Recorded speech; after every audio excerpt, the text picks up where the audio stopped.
एक भाई ने कमेंट किया था कि आप सब चीज़ के बारे में तो बता रहे हैं, आप सर्कल के बारे में बताएं तब जाने कि सर्कल में 360 डिग्री का एंगल क्यों होता है। तो आज उसी सवाल का जवाब देने आज हम आए हैं। तो उसका कहना था कि एक सर्कल में 360 डिग्री का कोण क्यों होता है। तो 360 डिग्री को जानने से पहले आपको ये पता होना चाहिए कि फैक्टराइजेशन का मतलब क्या होता है। फैक्टराइजेशन क्या इंग्लिश झाड़ रहे हैं, देहाती भाषा में बोल रहे थे एलसीएम, जिसको हम बोलते हैं लघुत्तम। बच्चे सबको जो सिखाते हैं ना लघुत्तम, एलसीएम, तो वही हुआ इसमें फैक्टराइजेशन। अगर हम किसी भी संख्या का फैक्टराइज करते हैं, उस संख्या जैसे हम 18 का फैक्टराइज करेंगे 2 से 9, 3 से 3 और 3 से 1, तो इसका मतलब ये हुआ कि हम 18 को कितने आदमियों में, ज़्यादा से ज़्यादा आदमियों में हम इसको विभाजित कर सकते हैं, मतलब बराबर तरीक़ों से हम बांट सकते हैं। जैसे हम 18 का फैक्टराइजेशन हुआ 2, 3, 3, 1, हम इसका मतलब ये हुआ कि हम इतने तरीक़ों से हम 18 को बराबर भागों में बांट सकते हैं। मतलब ज़्यादा, अगर 18 को रोटी है तो हम कितने तरीक़ों से ज़्यादा आदमियों में और बराबर को हम बांट सकते हैं, बराबर में हम बांट सकते हैं। तो इसका मतलब ये हुआ। तो अगर हम वृत्त में आए, सर्कल में आए, तो सर्कल हम एक रोटी की तरह समझें। सर्कल को अगर हम एक रोटी की तरह समझें,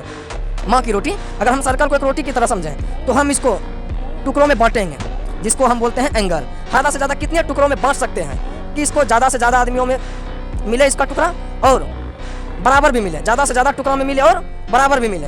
तो देखा गया कि 180, 100, 120 ऐसे करके सबका फैक्टराइजेशन किया गया कि 300 और 400 तक गया।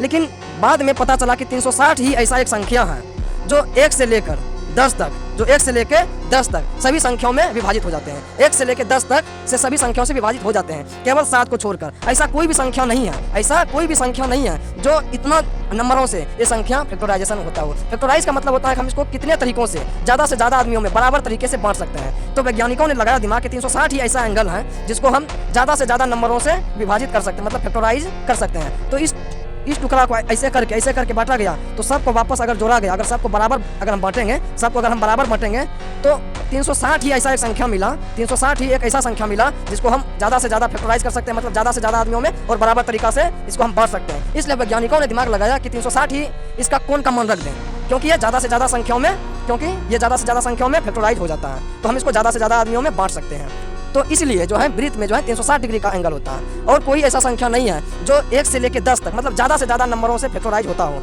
एक 360 ही ऐसा था एक संख्या जिसको जो है ज़्यादा से ज़्यादा संख्याओं में फैक्टराइज किया गया। तो इसलिए जो है वृत्त का कोण 360 डिग्री पर ही बनता है।